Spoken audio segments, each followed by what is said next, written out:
브라질 노동계가 충격에 빠졌습니다. 노조를 만들었다며 삼성이 노동자 300명을 하루아침에 해고했다는 폭로가 터진 직후 그 중심에 있던 강성 중의 강성, 브라질 삼성 노동자 노조 부위원장이 돌연 입장을 바꿨기 때문인데요. 노조를 없애겠다. 삼성의 결정을 따르겠다. 배신이라 불린 이 선언 뒤에는 아무도 몰랐던 전화 한 통이 있었습니다. 협상 도중 들려온 병원의 통보. 남편분은 길어야 3개월입니다. 절망의 끝에서 삼성이 꺼낸 단 하나의 제안, 삼성서울병원. 그리고 한 달 뒤 노조는 사라졌습니다. 이 선택은 배신이었을까요? 아니면 생존이었을까요? 지금부터 브라질을 뒤흔든 그날의 진실을 공개합니다. 그 전에 구독과 좋아요 버튼을 눌러 이 영상이 널리 퍼져 불건전한 노동운동이 없어지는데 일조하게 도와주세요. 그리고 우리 삼성을 응원하신다면 삼성병원 최고라고 댓글로 남겨주세요. 또 지금 어디서 듣고 계신지도 알려주세요. 우리 대한민국은 하나로 연결됩니다. 저는 아나 카를라 디아스입니다. 44살. 브라질 마나우스 삼성공장 노조 부위원장으로 일하고 있습니다. 아니, 일하고 있었습니다. 마나우스의 오전 공기는 무겁습니다. 아마존 강 너머로 피어오르는 습기가 피부에 달라붙고 공장 굴뚝에서 나오는 연기가 하늘을 뒤덮죠. 저는 그 안에서 5년 넘게 노조 활동을 해왔습니다. 강경파는 아니었어요. 협상할 건 협상하고 물러설 건 물러서는 편이었습니다. 삼성 측도 그걸 알고 있었고, 그래서 우리는 대화를 이어갈 수 있었습니다. 그날도 회의실은 뜨겁게 달아올라 있었습니다. 해고 문제였어요. 생산라인 축소와 함께 23명의 이름이 오르내렸습니다. 노조원들은 목소리를 높였고, 저는 테이블을 두드리며 요구 사항을 정리하고 있었어요. 그때 회의실 문이 조심스럽게 열렸습니다. 삼성 브라질 법인의 고위 관계자였습니다. 평소엔 공식 석상에서만 보던 사람이었는데 그날따라 표정이 조심스러웠어요. 그가 제 쪽으로 다가와 낮은 목소리로 말했습니다.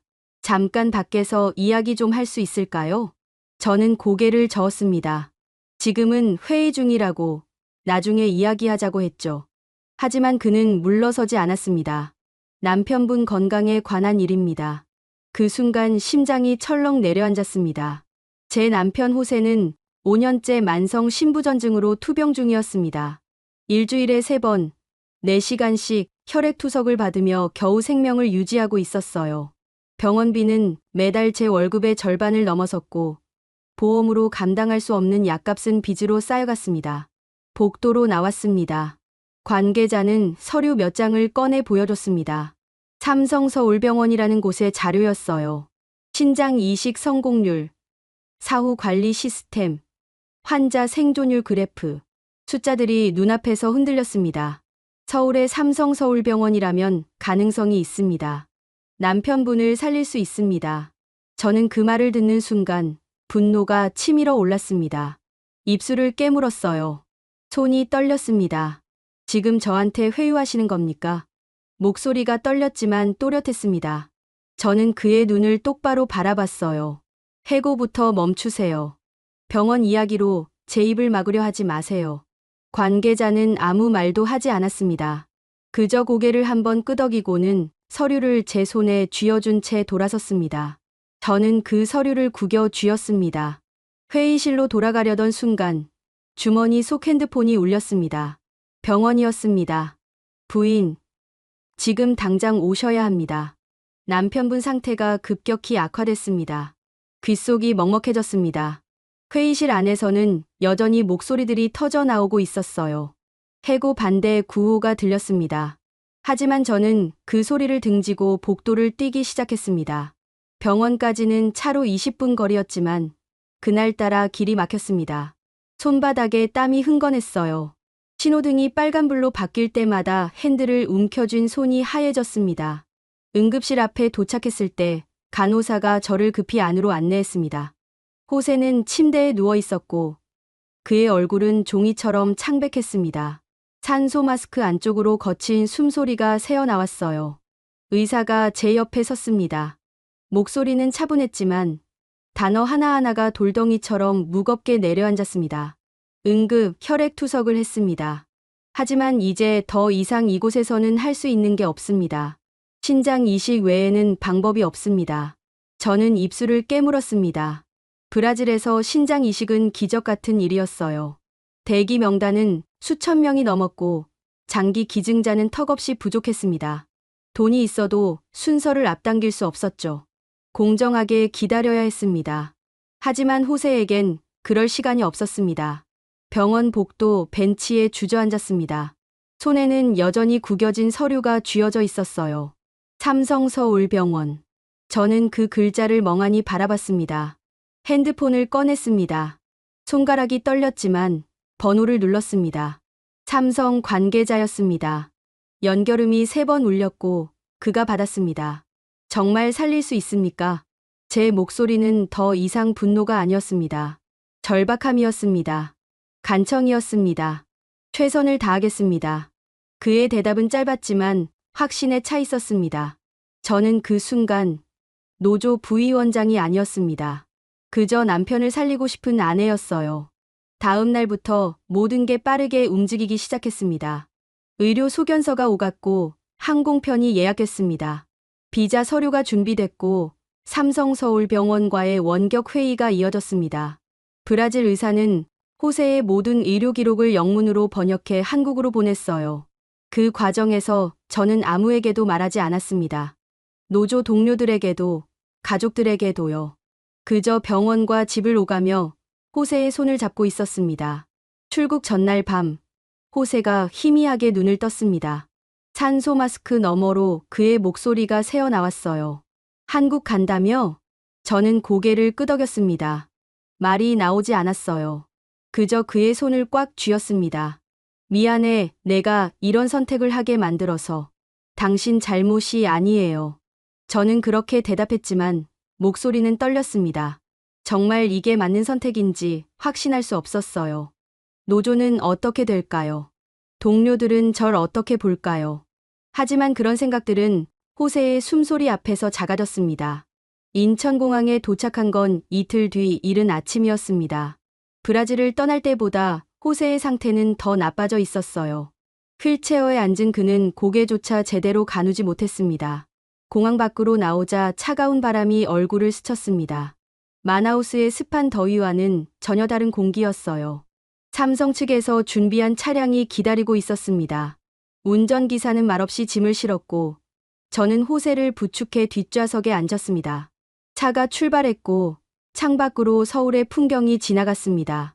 높은 건물들, 깨끗한 도로, 질서정연하게 움직이는 사람들. 삼성서울병원은 제가 상상했던 것보다 훨씬 컸습니다. 건물은 거대했고 입구 앞에는 이미 의료진이 대기하고 있었어요. 저희가 도착하자마자 휠체어가 준비됐고 호세는 곧바로 응급실로 이송됐습니다. 저는 그 뒤를 따라 복도를 걸었습니다. 형광등 불빛이 차갑게 내려앉았고 복도 끝에서 문이 닫혔습니다. 호세가 사라진 그 문 앞에서 저는 멈춰 섰습니다. 노조 부위원장 아나 카를라가 아니라 그저 한 사람의 아내로서 저는 그곳에 서 있었습니다. 한국에 도착한 지 사흘째 되던 날, 제 핸드폰에 브라질에서 메시지가 쏟아지기 시작했습니다. 처음엔 걱정 어린 안부였어요. 괜찮아? 남편은 어때? 하지만 그 메시지들은 점점 다른 색깔로 변해갔습니다. 삼성이 너를 데려갔다더라. 부위원장만 특별 대우받는 거냐? 우리는 해고당하는데 넌 병원 가? 손가락이 굳었습니다. 메시지를 하나씩 읽어 내려가는데 숨이 막혔어요. 노조 단체 채팅방에서는 제 이름이 계속 오르내렸습니다. 저는 그 방에서 쫓겨나 있었습니다. 병원 복도 벤치에 앉아 핸드폰을 쥔 채 저는 아무 말도 할 수 없었습니다. 변명하고 싶었어요. 설명하고 싶었습니다. 하지만 무슨 말을 해야 할지 알 수 없었어요. 남편이 죽어가고 있었다고 말하면 이해해 줄까요? 선택의 여지가 없었다고 하면 용서해 줄까요? 그날 오후 브라질 노조 본부에서 공식 성명이 발표됐습니다. 아나 카를라 디아스 부위원장은 삼성 측의 회유에 응했으며 노조의 이익을 배반했다. 즉각적인 직무 정지를 요구한다. 성명서를 읽는 동안 손이 떨렸습니다. 화면 속 글자들이 흔들렸어요. 5년 넘게 함께 싸웠던 동료들이었습니다. 같은 공장 바닥에서 땀 흘리며 일했던 사람들이었어요. 그들의 이름이 성명서 하단에 줄지어 적혀 있었습니다. 배신자. 그 단어가 제 머릿속에서 맴돌았습니다. 저는 정말 배신자일까요? 노조를 버린 걸까요? 아니면 그저 살고 싶었던 걸까요? 중환자실 앞 대기실로 돌아왔습니다. 호세는 여전히 안에 있었어요. 의식은 흐릿했고 몸 곳곳에 연결된 선들이 그를 붙들고 있었습니다. 유리창 너머로 그의 모습이 보였어요. 창백한 얼굴, 가늘게 떨리는 가슴. 저는 그 모습을 보며 눈을 감았습니다. 핸드폰이 다시 울렸습니다. 이번엔 브라질 언론이었어요. 기자였습니다. 아나 씨, 삼성과 어떤 거래를 한 겁니까? 남편 치료 대가로 무엇을 약속했습니까? 노조를 배신한 이유가 뭡니까? 저는 전화를 끊었습니다. 하지만 곧바로 또 다른 번호에서 걸려왔어요. 끊고 또 끊었습니다. 결국 핸드폰을 꺼버렸습니다. 그날 밤 삼성 브라질 법인에서 공식 성명을 발표했습니다. 저는 그걸 병원 로비 텔레비전 뉴스에서 봤어요. 포르투갈어 자막이 화면 아래를 가로질렀습니다. 아나 카를라 디아스 부위원장의 한국행은 순수한 의료 목적이며 고용 문제와는 무관하다. 그녀의 직위와 고용 상태는 유지된다. 어떠한 조건도 제시되지 않았으며 앞으로도 제시되지 않을 것이다. 성명은 짧았지만 분명했습니다. 저는 그 화면을 멍하니 바라봤어요. 회유가 아니었다는 걸 증명하려는 듯한 문장들이었습니다. 하지만 브라질에서는 누가 그걸 믿어줄까요? 다음 날 아침, 노조 위원장에게서 메시지가 왔습니다. 오랫동안 함께 일했던 사람이었어요. 그는 저보다 10살이 많았고 저를 믿어주던 사람 중 하나였습니다. 카를라, 이해하려고 노력하고 있어. 하지만 지금 여기 상황이 너무 안 좋아. 내가 돌아올 때까지 직무 정지를 받아들여줘. 그게 너한테도 나을 거야. 저는 답장을 쓰지 못했습니다. 키보드 위에 손가락을 올렸다가 그냥 내려놨어요. 무슨 말을 해야 할까요? 알겠다고 해야 할까요? 미안하다고 해야 할까요? 중환자실로 다시 올라갔습니다. 간호사가 잠시 면회를 허락해줬어요. 저는 호세의 침대 옆에 앉았습니다. 그의 손은 차갑고 가벼웠어요. 손등에 주사바늘 자국이 여러 개 박혀 있었습니다. 호세. 목소리가 떨렸습니다. 호세는 눈을 뜨지 못했어요. 그저 희미하게 숨을 쉴 뿐이었습니다. 저는 그의 손을 꽉 쥐었습니다. 내가 잘못한 걸까? 대답은 없었습니다. 기계음만이 규칙적으로 울렸어요. 심전도 모니터에 초록색 선이 물결치듯 오르내렸습니다. 저는 그 선을 바라보며 생각했어요. 저 선이 멈추는 순간 모든 게 끝나는 거겠죠. 노조도, 비난도, 선택도. 하지만 저는 그 선이 멈추길 바라지 않았습니다. 절대로. 면회 시간이 끝났습니다. 저는 복도로 나왔고 엘리베이터를 탔습니다. 1층 로비로 내려가는 동안 거울에 비친 제 모습을 봤어요. 머리는 흐트러져 있었고 눈가는 붉게 부어 있었습니다. 노조 부위원장 아나 카를라의 모습은 어디에도 없었어요. 로비 한쪽에서 삼성 관계자가 기다리고 있었습니다. 그는 조심스럽게 다가와 말했습니다. 브라질 상황은 알고 있습니다. 하지만 걱정하지 마세요. 약속드린 대로 고용 문제와 치료는 완전히 분리돼 있습니다. 저는 고개를 끄덕였습니다. 하지만 속으로는 알고 있었어요. 분리됐다고 해서 비난이 사라지는 건 아니라는 걸. 제도가 보장한다고 해서 사람들의 마음이 바뀌는 건 아니라는 걸. 감사합니다. 겨우 그 말만 했습니다. 관계자는 더 이상 묻지 않았어요. 그저 고개를 숙이고 자리를 떠났습니다. 저는 병원 밖으로 나갔습니다. 12월의 서울 공기는 차갑고 건조했어요. 숨을 들이쉴 때마다 목이 따가웠습니다. 하늘은 잔뜩 흐려 있었고 바람은 옷깃 사이로 파고들었습니다. 병원 앞 벤치에 앉았습니다. 사람들이 지나갔어요. 누군가는 휠체어를 밀고 있었고 누군가는 꽃다발을 들고 있었습니다. 모두 각자의 사연을 안고 이 병원을 드나들고 있었죠. 핸드폰을 다시 켰습니다. 메시지는 여전히 쌓여 있었어요. 하지만 이번엔 읽지 않았습니다. 그냥 화면을 내려다보고 있었어요. 저는 노조를 배신한 걸까요? 아니면 남편을 선택한 걸까요? 둘 다일까요? 바람이 불었습니다. 나무짚이 발밑으로 굴러왔어요. 저는 그걸 보며 생각했습니다. 브라질로 돌아가면 저는 어떤 사람이 될까요? 노조는 저를 다시 받아줄까요? 동료들은 제 손을 잡아줄까요? 알 수 없었습니다. 하지만 한 가지는 확실했습니다. 지금 이 순간 저는 이곳에 있어야 했어요. 호세 곁에 있어야 했습니다. 그게 배신이든 선택이든 저는 이 자리를 떠날 수 없었습니다. 벤치에서 일어났습니다. 병원 안으로 다시 걸어 들어갔어요. 복도는 여전히 밝았고 사람들은 여전히 바쁘게 움직이고 있었습니다. 저는 그 속을 걸으며 중환자실로 향했습니다. 노조가 등을 돌렸어도 저는 호세의 곁을 지킬 것입니다. 그게 제가 할 수 있는 전부였습니다. 한국에 온 지 일주일째 브라질 정부가 움직이기 시작했습니다. 처음엔 조용했어요. 삼성 관계자가 제게 말했습니다. 몇 가지 행정 절차가 지연되고 있습니다. 무슨 뜻인지 바로 알 수 없었어요. 하지만 곧 명확해졌습니다. 브라질 보건부 산하 기관에서 공문이 날아왔습니다. 외국 기업 병원으로의 환자 이송은 공공의료 정책과 관련된 민감한 사안이라는 내용이었어요. 그들은 제 출국 과정을 재검토하겠다고 했습니다. 저는 그 문서를 받아든 채 손이 얼어붙었습니다. 재검토라는 단어가 무엇을 의미하는지 알고 있었어요. 압박이었습니다. 경고였습니다. 이틀 뒤 브라질 언론에 기사가 실렸습니다. 노조 간부, 삼성 특혜로 해외 치료 공정성 논란. 기사는 짧았지만 날카로웠어요. 제 이름이 언급됐고 삼성서울병원이라는 단어가 반복됐습니다. 댓글란은 빠르게 채워졌어요. 부자들만 살 수 있는 세상. 노조 간부도 결국 기업 편이네. 왜 브라질 병원은 안 되는 거야? 저는 그 댓글들을 읽으며 숨이 막혔습니다. 손가락이 떨렸어요. 핸드폰을 내려놓고 싶었지만 계속 읽었습니다. 마치 벌을 받아야 한다는 듯이. 병원 복도에서 삼성 관계자를 다시 만났습니다. 그의 표정은 전보다 더 굳어 있었어요. 브라질 정부 일부 인사들이 문제를 제기하고 있습니다. 정치적 사안으로 보고 있습니다. 정치적 사안이요? 제 목소리가 떨렸습니다. 관계자는 잠시 망설이다가 말을 이었어요.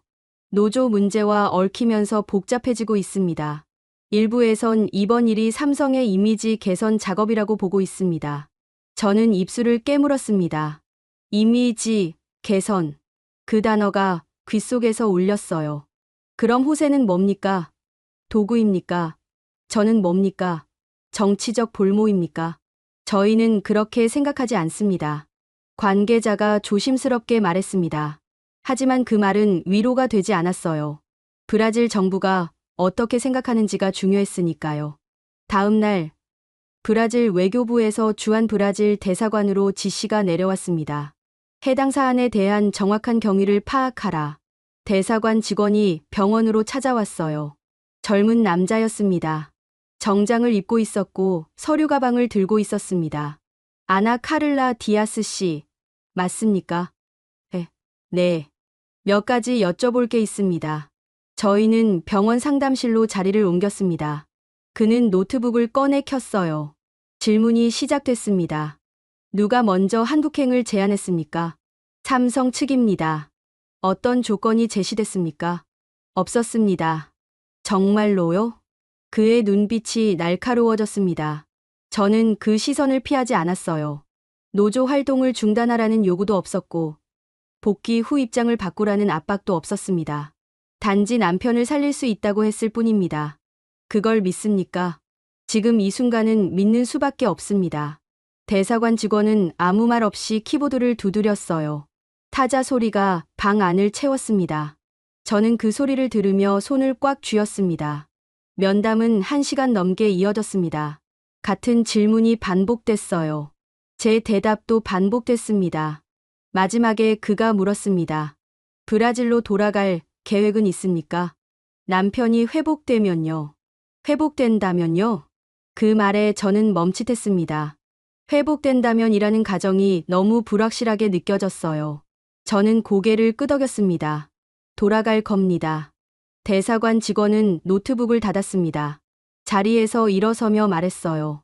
보고서를 작성하겠습니다. 추가로 연락드릴 수 있습니다. 그가 나간 뒤 저는 상담실에 혼자 남았습니다. 의자에 기댄 채 천장을 올려다봤어요. 형광등 불빛이 차갑게 내려앉았습니다. 브라질 정부는 왜 이러는 걸까요? 한 사람의 생명이 정치적 도구가 되어야 하는 걸까요? 저는 그저 남편을 살리고 싶었을 뿐인데 왜 이렇게 많은 사람들이 제 선택을 문제 삼는 걸까요? 일주일 뒤 브라질 보건부에서 공식 입장을 발표했습니다. 해외 의료기관으로의 환자 이송은 국내 의료 체계의 신뢰와 직결된 문제다. 특정 기업의 후원으로 이루어진 이송은 공정성 논란을 야기할 수 있으며 향후 유사 사례에 대한 명확한 기준 마련이 필요하다. 성명은 저를 직접 겨냥하진 않았습니다. 하지만 누구나 알 수 있었어요. 이 말이 누구를 향한 건지. 삼성 브라질 법인은 즉시 대응했습니다. 그들은 우회하지 않았어요. 공식 루트를 통해 브라질 외교부와 보건부에 문서를 보냈습니다.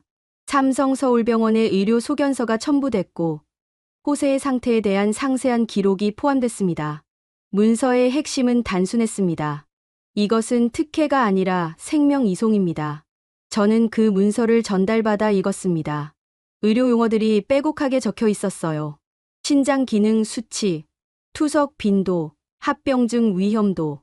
숫자들이 호세의 상태를 차갑게 증명하고 있었습니다. 문서 마지막 페이지에는 삼성서울병원 신장내과 교수의 소견이 적혀 있었어요. 환자는 즉각적인 신장 이식이 필요한 상태이며 브라질 현지에서의 대기 기간을 고려할 때 생존 가능성이 현저히 얕습니다. 본 병원은 인도적 차원에서 최선의 치료를 제공할 것이며 이는 의료진의 직업적 책무입니다. 저는 그 문장을 여러 번 읽었습니다. 인도적 차원, 직업적 책무. 그 단어들이 가슴에 와닿았어요. 누군가는 저를 배신자라고 불렀지만 누군가는 저를 살리려 하고 있었습니다. 브라질 정부의 반응은 느렸습니다. 2주일이 지나도록 아무 소식이 없었어요. 그 사이 호세의 상태는 계속 나빠졌습니다. 의료진은 하루가 다르게 심각한 표정을 지었습니다. 더 이상 기다릴 수 없습니다. 삼성서울병원 신장내과 교수가 말했습니다. 저는 그 앞에 앉아 고개를 끄덕였어요. 알고 있었습니다. 시간이 없다는 걸. 그날 밤 삼성 관계자에게서 연락이 왔습니다. 브라질 정부에서 조건부 승인을 내렸습니다. 조건부요? 치료 과정과 결과를 투명하게 공개하고 향후 유사 사례에 대한 기준 마련에 협조한다는 조건입니다. 저는 한숨을 내쉬었습니다. 조건부라도 승인이 떨어진 거였어요. 이제 호세를 치료할 수 있었습니다. 감사합니다. 아닙니다. 당연한 일입니다. 전화를 끊고 나서 저는 병실 창가에 섰습니다. 밤의 서울이 내려다 보였어요. 불빛들이 끝없이 펼쳐져 있었습니다. 저 불빛 하나하나에도 사연이 있겠죠. 누군가는 기뻐하고 있을 것이고 누군가는 울고 있을 것입니다. 저는 어느 쪽일까요? 아직 모르겠습니다. 하지만 한 가지는 확실했습니다. 국가가 허락하지 않았어도 누군가는 포기하지 않았다는 것. 로비가 아니라 시스템으로, 말이 아니라 기록으로 싸웠다는 것. 그것이 저를 지금 이 자리에 서 있게 만들었습니다. 승인이 떨어진 다음 날, 호세의 상태가 급격히 악화됐습니다. 새벽 4시였어요. 병실 전화벨이 울렸습니다. 저는 소파에서 얕은 잠에 빠져 있었는데 그 소리에 벌떡 일어났습니다. 간호사의 목소리가 들렸어요. 지금 당장 중환자실로 오세요. 복도를 뛰었습니다. 슬리퍼가 바닥을 때리는 소리가 텅 빈 복도에 울렸어요. 엘리베이터가 너무 느리게 느껴졌습니다. 계단으로 뛰어 올라갔습니다. 숨이 가빠졌고 가슴이 조였습니다. 중환자실 앞에 도착했을 때 의료진이 바삐 움직이고 있었습니다. 유리문 너머로 호세의 침대가 보였어요. 여러 명이 그를 둘러싸고 있었습니다. 기계음이 요란하게 울렸습니다. 들어갈 수 없습니다. 간호사가 제 앞을 막아섰습니다. 저는 그녀를 밀치고 싶었어요. 소리치고 싶었습니다. 하지만 그럴 수 없었습니다. 그저 유리문에 손을 댄 채 안을 바라볼 뿐이었어요. 호세의 얼굴은 보이지 않았습니다. 의료진의 등에 가려져 있었어요. 다만 침대 옆 모니터의 숫자들이 빠르게 변하는 게 보였습니다. 그 숫자가 무엇을 의미하는지 정확히 알 수 없었지만 좋지 않다는 건 알았습니다. 10분이 지났습니다. 20분이 지났습니다. 시간이 멈춘 것 같았어요. 저는 유리문에 이마를 기댄 채 눈을 감았습니다. 제발. 그 말밖에 나오지 않았습니다. 30분쯤 지났을 때 중환자실 문이 열렸습니다. 의사가 나왔어요. 마스크를 벗으며 저를 바라봤습니다. 그의 눈가에 땀이 맺혀 있었어요. 일단 안정시켰습니다. 저는 그 말을 듣고 주저앉을 뻔했습니다. 간호사가 제 팔을 붙들었어요. 하지만 상태는 매우 위중합니다. 신장 기능이 거의 멈췄고 심장에도 무리가 가고 있습니다. 더 이상 지체할 수 없습니다. 이식 수술을 해야 한다는 말씀이신가요? 네. 최대한 빨리요. 의사는 더 이상 말하지 않았습니다. 그냥 고개를 숙이고 다시 중환자실 안으로 들어갔어요. 문이 닫혔고 저는 다시 혼자 남았습니다. 해가 떴습니다.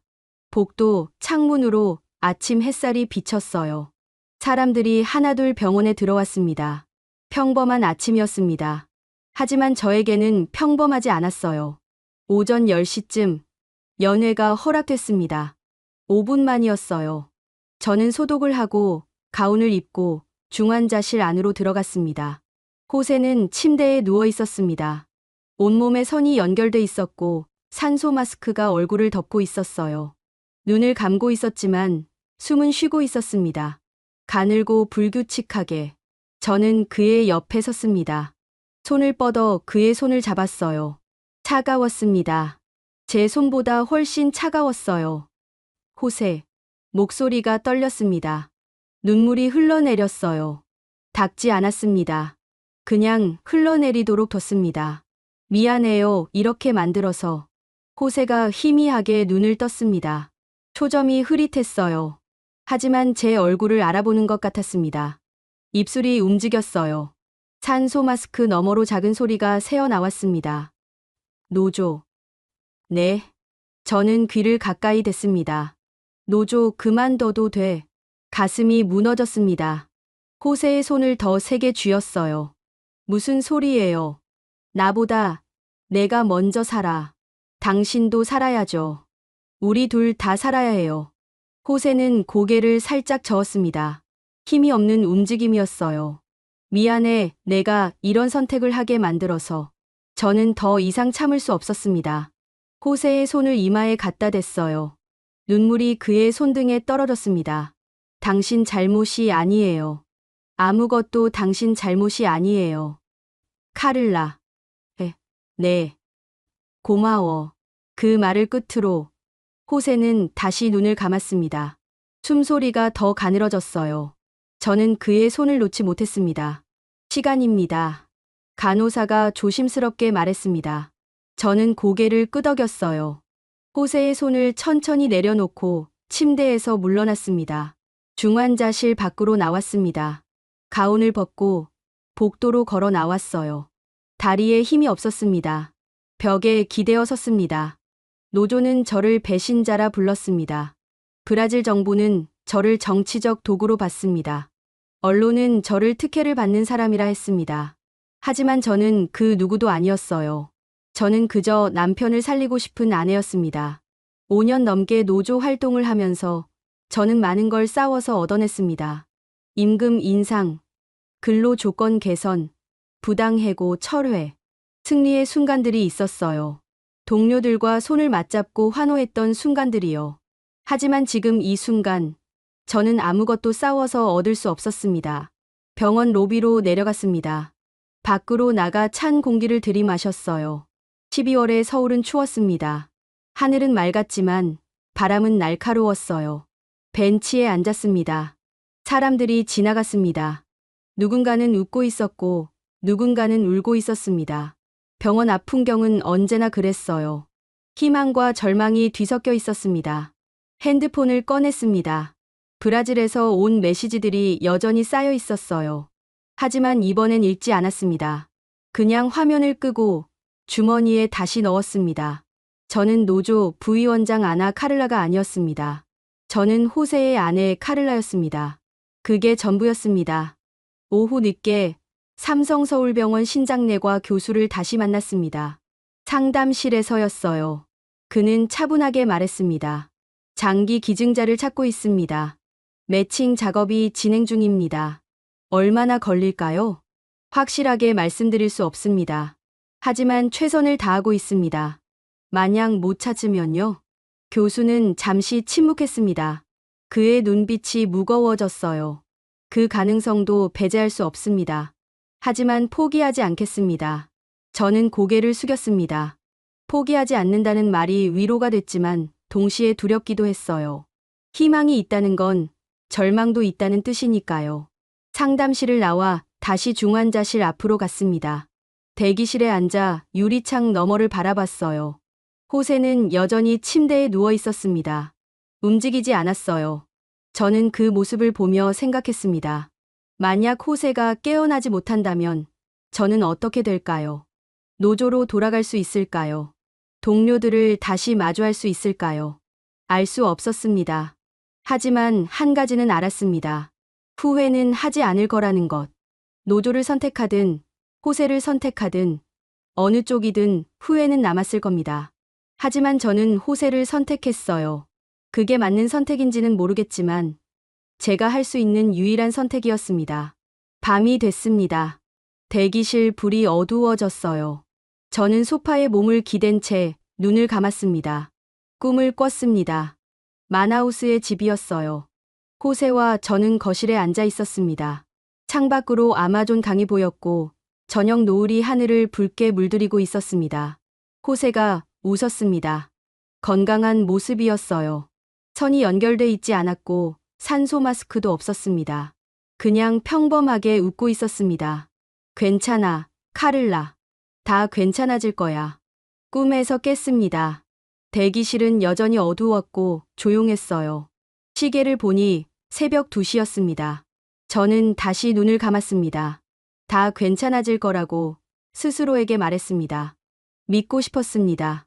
한국에 온 지 보름째 정밀 검사 결과가 나왔습니다. 아침 9시에 호출을 받았어요. 신장내과 교수 진료실이었습니다. 저는 복도를 걸으며 손을 꽉 쥐었습니다. 손바닥에 땀이 났어요. 문을 열고 들어갔습니다.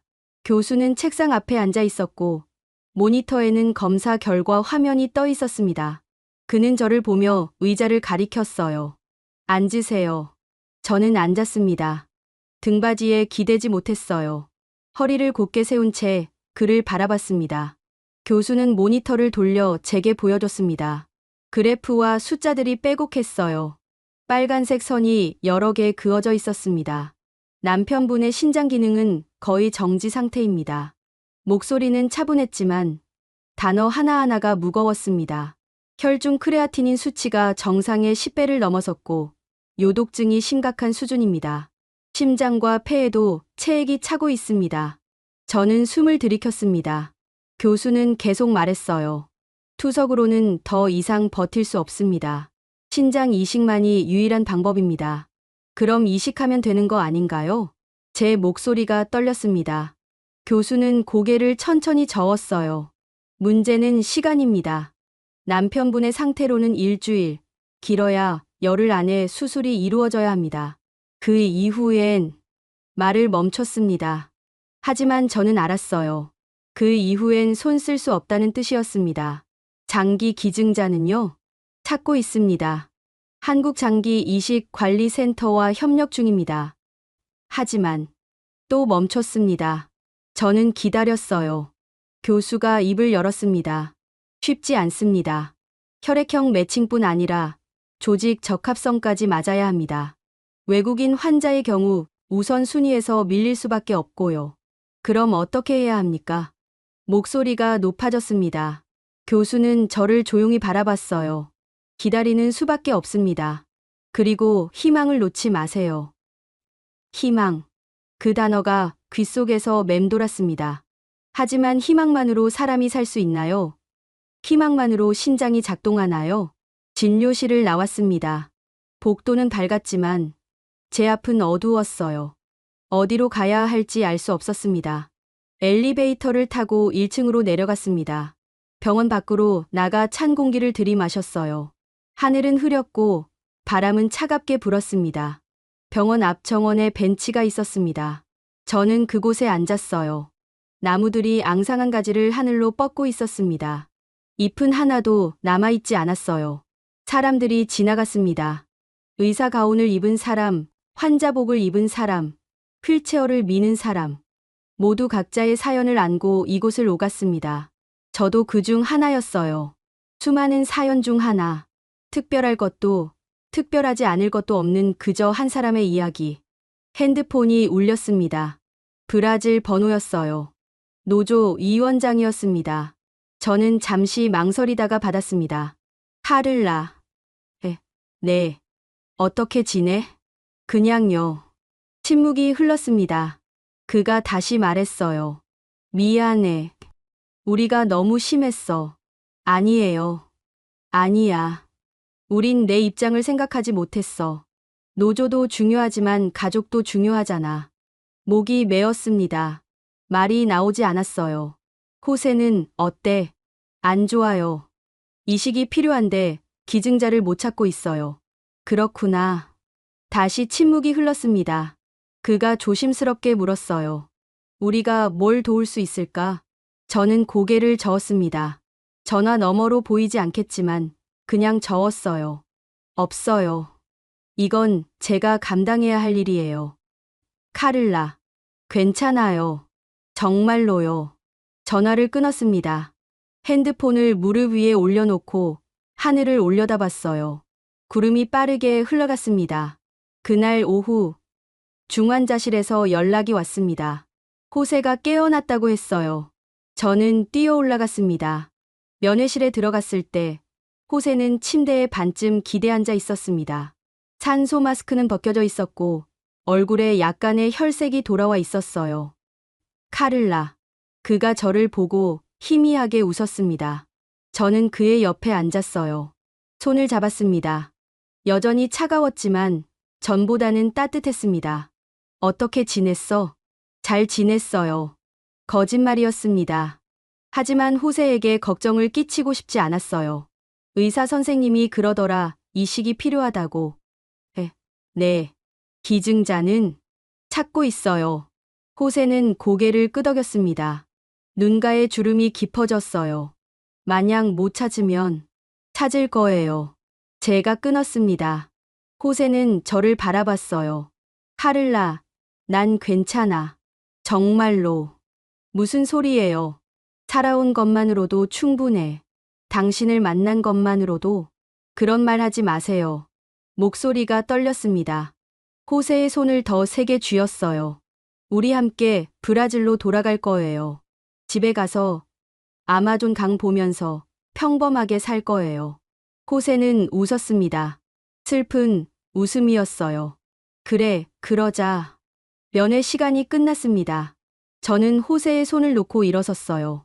뒤돌아 나오는데 호세가 말했습니다. 카를라. 네. 사랑해. 저는 대답하지 못했습니다. 그냥 고개를 끄덕이고 밖으로 나왔어요. 문이 닫혔고 저는 복도에 혼자 남았습니다. 등을 벽에 기댔습니다. 천천히 주저앉았어요. 무릎을 끌어안고 얼굴을 묻었습니다. 울고 싶었습니다. 하지만 눈물이 나오지 않았어요. 그저 가슴만 조였습니다. 공항에서 병원까지 끊김없이 이어진 동선. 검사실에서 진료실까지 막힘없이 연결된 시스템. 빠른 진단, 정확한 판단, 투명한 설명. 이곳은 생명을 살리는 곳이었습니다. 하지만 그게 전부는 아니었어요. 속도가 아무리 빨라도, 시스템이 아무리 정교해도 기증자가 없으면 소용없었습니다. 저는 그 사실을 알고 있었습니다. 하지만 인정하고 싶지 않았어요. 밤이 됐습니다. 저는 병원 로비에 앉아 있었습니다. 사람들이 줄어들었고 불빛도 어두워졌어요. 창밖으로 서울의 야경이 보였습니다. 불빛들이 반짝였어요. 저 불빛 중 하나가 호세를 살릴 수 있을까요? 알 수 없었습니다. 그저 기다릴 뿐이었습니다. 기적을 기다리며 사흘이 지났습니다. 기증자는 나타나지 않았어요. 호세의 상태는 조금씩 나빠지고 있었습니다. 투석 횟수가 늘었고 의식이 흐릿해지는 시간도 길어졌어요. 의료진의 표정도 점점 굳어갔습니다. 저는 중환자실 대기실에서 거의 살다시피 했습니다. 소파에서 잠들고 깨어나면 유리창 너머를 바라봤어요. 밥은 제대로 먹지 못했습니다. 목으로 넘어가지 않았어요. 나흘째 되던 날 오후 신장내과 교수가 대기실로 찾아왔습니다. 표정이 평소와 달랐어요. 무겁지도 밝지도 않은 중립적인 얼굴이었습니다. 잠깐 이야기 좀 할까요? 저는 고개를 끄덕이고 일어섰습니다. 교수를 따라 복도 끝 상담실로 갔어요. 문을 닫자 밖에 소음이 차단됐습니다. 앉으세요. 저는 의자에 앉았습니다. 교수는 제 맞은편에 앉으며 말했어요. 연락이 왔습니다. 네. 심장이 쿵 하고 뛰었습니다. 자발적 공여자가 나타났습니다. 정말요?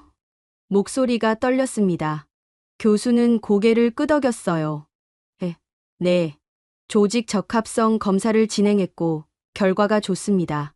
이식이 가능합니다. 저는 입을 막았습니다. 숨이 막혔어요. 눈물이 흘러내렸습니다. 감사합니다. 정말 감사합니다. 교수는 잠시 침묵했습니다. 그러더니 조심스럽게 말을 이었어요. 한 가지 말씀드릴 게 있습니다. 네. 공여자 분이 조건을 하나 제시하셨습니다.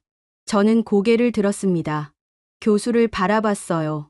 어떤 조건인가요? 이 이야기를 왜곡하지 말아 달라고 하셨습니다. 왜곡이요? 네. 언론이나 외부에서 이 일을 정치적으로 이용하거나 특정한 목적으로 포장하지 말아 달라는 겁니다. 그냥 한 사람이 다른 사람을 도운 것으로만 남기고 싶다고 하셨어요. 저는 천천히 고개를 끄덕였습니다. 교수가 계속 말했어요. 공여자분은 과거에 이 병원에서 치료를 받으셨던 분입니다. 당시 큰 수술을 받으셨고 무사히 회복하셨죠. 그분은 그때 받은 도움을 다른 사람에게 돌려주고 싶다고 하셨습니다. 가슴이 뜨거워졌습니다. 저는 눈을 감았어요. 눈물이 계속 흘러내렸습니다. 만나 뵐 수 있을까요? 공여자 분은 익명을 원하십니다. 수술 전후로도 만나지 않기를 바라십니다. 그럼 감사하다는 말이라도 전달하겠습니다. 교수는 일어서며 말했습니다. 이틀 후 수술을 진행합니다. 준비하세요. 상담실을 나왔습니다. 복도는 여전히 밝았고 사람들은 여전히 바쁘게 움직이고 있었어요. 하지만 제 눈에는 모든 게 다르게 보였습니다. 중환자실로 올라갔습니다. 유리창 너머로 호세가 보였어요. 여전히 침대에 누워 있었고 선들에 둘러싸여 있었습니다. 하지만 이제는 희망이 보였습니다. 그날 밤 저는 병원 옥상으로 올라갔습니다. 문을 열자 찬바람이 얼굴을 때렸어요. 서울의 야경이 눈앞에 펼쳐졌습니다. 불빛들이 끝없이 이어져 있었습니다. 저 불빛 어딘가에 공여자가 있겠죠. 제가 모르는 누군가, 만난 적도 없는 누군가, 하지만 호세의 생명을 살릴 누군가. 하늘을 올려다봤습니다. 구름 사이로 별이 보였어요. 몇 개 안 되는 별이었지만 반짝이고 있었습니다. 고맙습니다. 바람에 실려 말이 날아갔습니다. 누구에게 하는 말인지 정확히 알 수 없었어요. 공여자에게일까요? 의료진에게일까요? 아니면 하늘에게일까요? 아마 모두에게였을 겁니다. 다음 날 아침, 호세에게 소식을 전했습니다. 면회 시간에 그의 손을 잡고 말했어요. 기증자가 나타났어요. 호세의 눈이 커졌습니다. 입술이 떨렸어요. 정말? 네. 이틀 후 수술이에요. 호세는 눈을 감았습니다. 눈가에 눈물이 맺혔어요. 저는 그의 손을 꽉 쥐었습니다. 살 수 있어요, 호세. 우리 살 수 있어요. 호세는 고개를 끄덕였습니다. 입을 열었지만 말이 나오지 않았어요. 그저 눈물만 흘러내렸습니다. 저도 울었습니다. 이번엔 슬픔이 아니었어요. 안도였습니다. 감사였습니다. 수술 전날 교수가 다시 저를 불렀습니다. 수술 동의서에 서명해야 했어요. 고위험 수술입니다. 교수가 말했습니다. 성공 확률은 70% 정도입니다. 하지만 합병증 가능성도 있고 수술 중 예상치 못한 상황이 발생할 수도 있습니다. 알고 있습니다. 그래도 하시겠습니까? 저는 교수를 똑바로 바라봤습니다. 하지 않으면 호세는 죽습니다. 맞죠? 네. 그럼 선택의 여지가 없어요. 펜을 들었습니다. 손이 떨렸지만 서명란에 이름을 적었어요. 아나 카를라 디아스. 글씨가 흔들렸지만 또렷했습니다. 동의서를 건네주며 말했습니다. 부탁드립니다. 교수는 동의서를 받아들고 고개를 숙였어요. 최선을 다하겠습니다. 그날 밤, 저는 호세의 병실에 머물 수 있었습니다. 특별히 허락받은 시간이었어요. 호세는 침대에 누워 제 손을 잡고 있었습니다. 말은 많지 않았어요. 그냥 서로의 손을 잡고 있었습니다. 무섭지 않아? 제가 물었습니다. 호세는 고개를 저었어요. 당신이 옆에 있으니까. 나도 무서워요. 알아. 호세가 제 손을 쓰다듬었습니다. 하지만 괜찮을 거야. 우리 함께니까.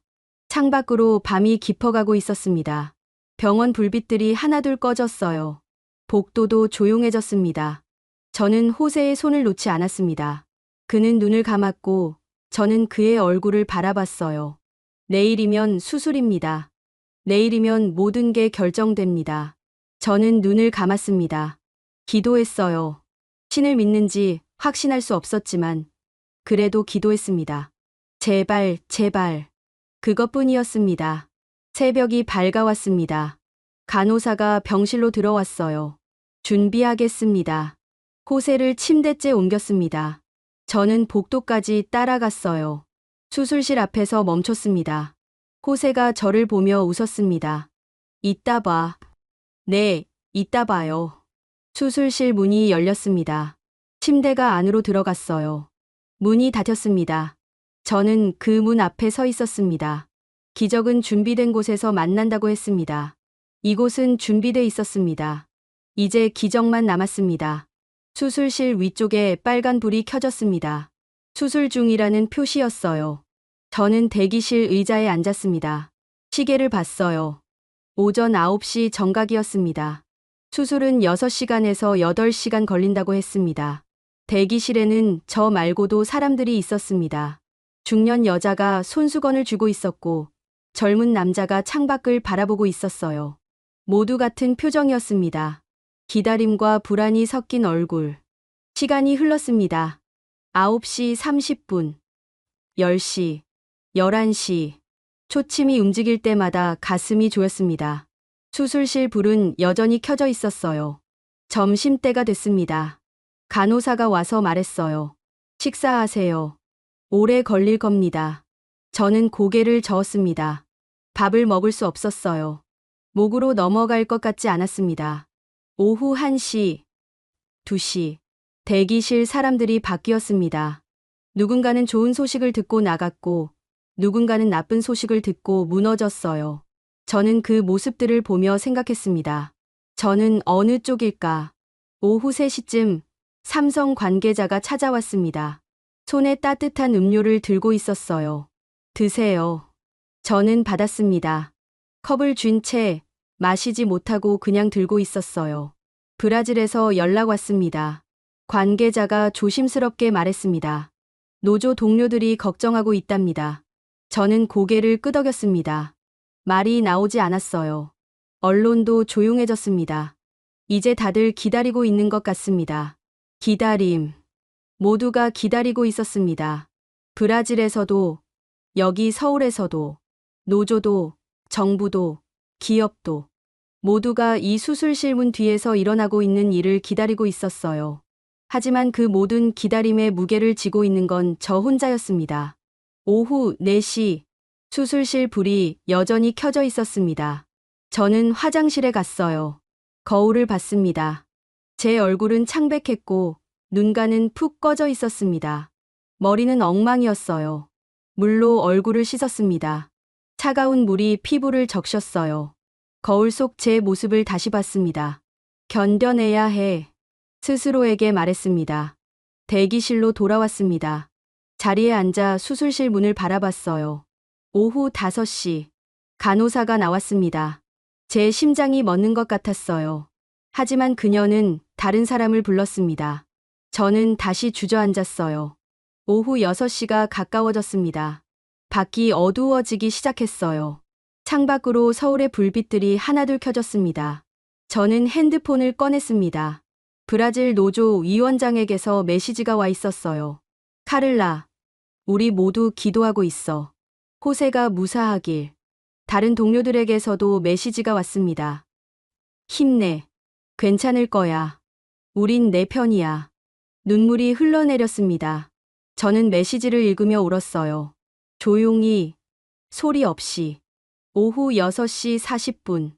수술실 문이 열렸습니다. 저는 벌떡 일어났습니다. 의사 한 명이 나왔어요. 마스크를 벗고 있었습니다. 하지만 제게 오지 않았습니다. 다른 가족을 불렀어요. 저는 다시 앉았습니다. 다리에 힘이 풀렸어요. 오후 7시, 7시 30분. 수술실 불이 여전히 켜져 있었습니다. 8시간이 넘었습니다. 저는 손을 꽉 쥐었습니다. 손톱이 손바닥에 박혔어요. 아팠지만 그냥 쥐고 있었습니다. 오후 8시. 문이 열렸습니다. 신장내과 교수가 나왔습니다. 수술복을 입고 있었고 마스크를 벗고 있었어요. 저를 봤습니다. 저는 일어났습니다. 다리가 떨렸어요. 교수가 제게 다가왔습니다. 그의 표정을 읽으려 했습니다. 좋은 소식인가요? 나쁜 소식인가요? 알 수 없었습니다. 교수가 입을 열었습니다. 수술은 성공했습니다. 그 순간 세상이 멈췄습니다. 남편분은 무사합니다. 무릎이 꺾였습니다. 저는 그 자리에 주저앉았어요. 교수가 제 팔을 붙들었습니다. 괜찮으세요? 저는 고개를 끄덕였습니다. 하지만 눈물이 멈추지 않았어요. 입을 막고 울었습니다. 교수는 저를 의자에 앉혔습니다. 옆에 앉아 천천히 설명했어요. 이식은 성공적으로 이루어졌습니다. 새 신장이 제 기능을 하고 있고 거부 반응도 보이지 않습니다. 정말요? 네. 다만 앞으로 일주일이 중요합니다. 감염이나 합병증을 조심해야 하고 면역 억제제를 정확히 복용해야 합니다. 저는 고개를 끄덕였습니다. 교수의 말이 귀에 들어오는 것 같으면서도 안 들어오는 것 같았어요. 지금은 회복실에 있습니다. 한두 시간 후에 면회 가능합니다. 감사합니다. 정말 감사합니다. 저는 교수의 손을 잡았습니다. 교수는 잠시 놀란 듯했지만 제 손을 가만히 잡아주었어요. 제 일입니다. 그가 말했습니다. 하지만 저는 알았어요. 단순히 일만은 아니라는 걸. 교수가 자리에서 일어났습니다. 저는 의자에 앉은 채 그가 수술실로 돌아가는 모습을 바라봤어요. 대기실에 다시 혼자 남았습니다. 저는 창밖을 봤습니다. 서울의 밤이 깊어가고 있었어요. 불빛들이 반짝였습니다. 노조가 저를 배신자라 불렀을 때, 브라질 정부가 저를 정치적 도구로 봤을 때, 언론이 저를 특혜받는 사람이라 했을 때, 저는 혼자였습니다. 하지만 지금 이 순간, 저는 혼자가 아니었습니다. 수많은 사람들이 호세를 살렸습니다. 의사, 간호사, 공여자, 그리고 이름 모를 수많은 사람들, 기업도, 병원도, 시스템도, 모두가 함께 한 사람의 생명을 살렸습니다. 핸드폰을 꺼냈습니다. 브라질 노조 위원장에게 메시지를 보냈어요. 수술 성공했어요. 호세는 살았어요. 메시지를 보내고 핸드폰을 무릎 위에 올려놓았습니다. 1시간쯤 지났을 때 간호사가 왔습니다. 면회 가능합니다. 5분만요. 저는 일어났습니다. 간호사를 따라 회복실로 갔어요. 문을 열고 들어갔습니다. 호세는 침대에 누워 있었습니다. 눈을 감고 있었고 여전히 선들이 연결돼 있었어요. 하지만 얼굴에 혈색이 돌아와 있었습니다. 저는 그의 옆에 섰습니다. 손을 잡았어요. 따뜻했습니다. 살아있는 온기였습니다. 호세. 그가 눈을 떴습니다. 천천히, 조심스럽게. 저를 봤습니다. 입가에 미소가 번졌어요. 살았네. 네, 살았어요. 저는 그의 손을 이마에 갖다 댔습니다. 눈물이 손등에 떨어졌어요. 우리 살았어요. 호세는 아무 말도 하지 않았습니다. 그저 제 손을 꽉 쥐었어요. 그것만으로 충분했습니다. 수술실 앞에서의 침묵, 그 길고 긴 기다림, 모든 갈등이 한 점으로 수렴됐던 그 시간. 이제 끝났습니다. 생명이 이겼습니다. 수술 후 2주일이 지났습니다. 호세는 일반 병실로 옮겼어요. 더 이상 중환자실에 있지 않았습니다. 선들도 대부분 떼어냈고 스스로 일어나 앉을 수 있게 됐습니다. 아침마다 의료진이 회진을 왔습니다. 검사 결과를 확인하고 약을 조정하고 상태를 점검했어요. 매번 결과는 좋았습니다. 새 심장이 잘 작동하고 있습니다. 거부 반응도 없습니다. 회복 속도가 예상보다 빠릅니다. 그런 말들을 들을 때마다 저는 가슴이 뜨거워졌습니다. 호세는 조금씩 말을 하기 시작했어요. 처음엔 짧은 문장이었습니다. 고마워. 사랑해. 미안해. 그러다가 점점 길어졌습니다. 창밖이 예쁘네. 오늘 밥이 맛있어. 간호사 선생님이 친절하더라. 저는 그 말들을 들으며 웃었습니다. 오랜만에 웃는 것 같았어요. 3주째, 호세는 복도를 걸을 수 있게 됐습니다. 처음엔 휠체어였어요. 제가 밀었습니다. 복도를 천천히 돌았죠. 여기가 한국이구나. 호세가 창밖을 보며 말했습니다. 서울의 풍경이 펼쳐져 있었어요.